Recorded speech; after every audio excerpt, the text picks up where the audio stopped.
Oi gente, tudo bom? Hoje eu vou falar sobre o livro O Senhor das Moscas, do William Golding, que é um livro que a tradução seria Beelzebub. A gente vai conhecer a história de crianças de 6 a 12 anos que caem num acidente de avião numa ilha deserta, não encontram ninguém, nenhum adulto, só as crianças sobrevivem a essa queda e aos pouquinhos eles vão se reunindo. A gente já começa acompanhando o Ralph e o Pig. O Ralph é aquele menino que tem um espírito de liderança e passa confiança para os outros. O Pig é um menino inteligente, mas ele é gordinho, usa óculos, então ele é meio que um conselheiro ali do Ralph. E quando eles conseguem finalmente reunir todas as crianças, eles acabam encontrando uma concha e o Pig dá a sugestão do Ralph para tocar essa concha para todo mundo saber que eles estão lá e se reunirem. E aí quando eles estão se reunindo, aparece o Jack e um monte de meninos atrás dele, que seria o coral. O Ralph, por algum motivo, quer que se eleja um líder para esse grupo e ele é o escolhido, mas à medida que o tempo vai passando, eles começam a disputar. O Ralph preza pela ordem e por essa questão de ser resgatado, então ele quer manter uma fogueira acesa para quando um navio passar, um avião, qualquer coisa passar, eles terem como sinalizar para eles. E o Jack quer saber de caçar, de suprir essa necessidade através da violência. Ele observa que tem uns porcos na ilha e aí ele junta um grupo para poder caçar esses porcos, enquanto o Pig é meio conselheiro do Ralph. Ele é bem tímido, mas ele é o inteligente. Ele tem umas ideias que ajudam a melhorar essa convivência com o grupo. Tem as criancinhas menores que vão seguindo o lado que elas acham que vai ganhar, meio que isso, né? Onde tiver mais vantagem para elas, elas vão obedecer aquele que tá ajudando mais, que tá dando mais comida ou que tá deixando brincar mais, etc.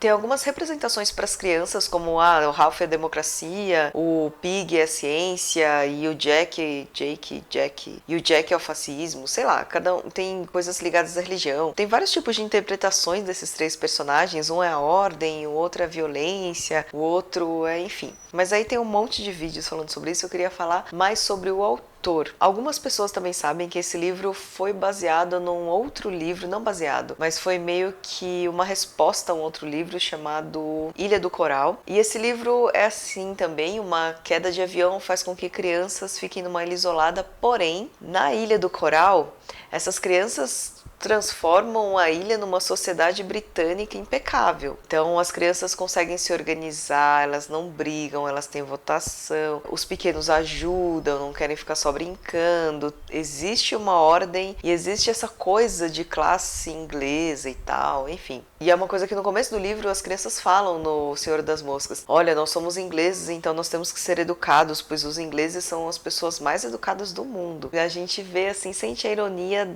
com relação ao livro Ilha do Coral. O Golding sempre leu para os filhos dele esse livro e gostava do livro e lia muitas histórias para os filhos, até que a esposa sugeriu para ele escrever um livro, porque ele poderia escrever uma coisa bem melhor do que aquilo que ele contava para as crianças. E aí ele decidiu escrever Senhor das Moscas, mas lembrando que ele era um professor de escola e que ele foi para a guerra. Então ele juntou o que ele conhecia sobre as crianças, mais todo o terror que ele viu na guerra e tudo que ele viu de depois que terminou a guerra e que eles abriram os galpões dos nazistas e viram, e ele viu a situação que os judeus estavam e aquele tanto de corpo amontoado e tal. Enfim, tudo isso sim tem relação com o que ele escreveu no livro. O bom desse autor é que a gente tem muito material gravado sobre ele, então a gente tem várias entrevistas sobre ele contando por que são meninos na ilha, porque não foi um grupo de meninas inglesas que caíram lá. Se quiser saber de onde vem a tragédia desse livro, só posso dizer que é da pior época da minha vida, que foi após a guerra, quando descobrimos o que os nazistas haviam feito e fatos terríveis se revelavam, um após o outro. Então meu mundo liberal ruiu.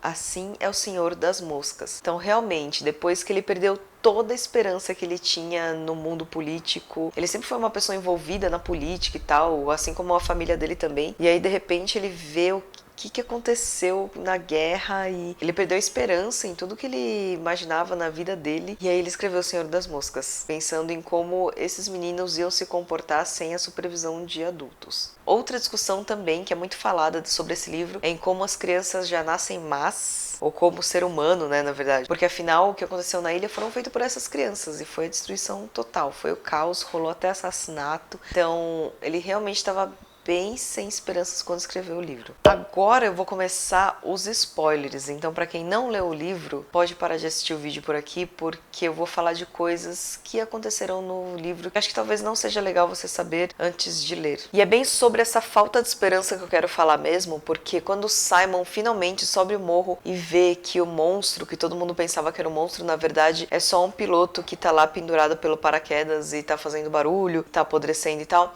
ele vai descer para contar pra galera que é só isso, que o pessoal não tem nada a temer, então pessoal, vamos pra frente aí, vamos parar de brigar. Ele é assassinado pela turma. Golding com isso vai tirando as nossas esperanças do que vai acontecer com esses meninos na ilha. Pig, depois desse acontecimento com Simon, ele começa a dar umas desculpas bem esfarrapadas sobre o que aconteceu, tirando o corpo fora, como se ele nem tivesse participado do assassinato do Simon, sendo que ele é o cara inteligente, ele é o cara da ciência. Contra fato não tem como você lutar. Então ele meio que larga o lado científico dele pra tirar o corpo fora, tirar a sua responsabilidade do que eles fizeram. E mesmo Ralph, que é a autoridade, é o menino da ordem, no comecinho do livro a gente já vê que ele nem é assim tão confiável, porque o Pig fala que não é pra contar pra ninguém que o apelido dele é Pig, e a primeira coisa que o Ralph faz na reunião é falar que o nome dele é Pig. Ouvi dizer também que o livro Ritos de Passagem do Golding, que foi escrito nos anos 80, trata mais ou menos a mesma coisa, não sei se são as mesmas crianças depois de uns anos, mas é um grupo de pessoas presas, só que dessa vez num navio. Então eu tô curiosa pra ler esse livro também, que... eu não sei o que o Golding imaginou pra essas pessoas, mas quando eu ler o livro, obviamente vou fazer a resenha aqui. E algumas curiosidades sobre o livro, que esse livro foi escrito em 6 semanas, mas ele foi rejeitado por mais de 20 editoras. Só nos anos 60 que ele começou a ser estudado, que as pessoas começaram a ver a importância do livro, porque ele era um livro muito chocante, ele falava de assuntos que ninguém queria falar, e ainda mais o Golding falando de tanta falta de esperança depois da guerra, e aí eu realmente não sei se era o momento de lançar esse livro na época, mas foi um livro bem chocante agora, imagina pra época, pensando que ainda as pessoas interpretam com fascismo, com democracia e tal, e a ciência, e até hoje é uma coisa muito controversa, então realmente acho que foi um impacto muito grande na época quando o Golding terminou de escrever esse livro e foi bater na porta das editoras. Então acho que é isso, gente. Eu não quis ficar falando sobre o que cada personagem representava nesse livro, porque você vai ver que a maioria das resenhas já fala isso. Eu queria falar realmente sobre a perspectiva do autor, que achei muito interessante. Ele tem várias entrevistas. A gente tem muito material sobre ele, muitos vídeos, entrevistas com ele. Vou deixar os links todos aqui embaixo. Então é legal também descobrir da onde veio a inspiração para um livro tão cruel assim, né? E tão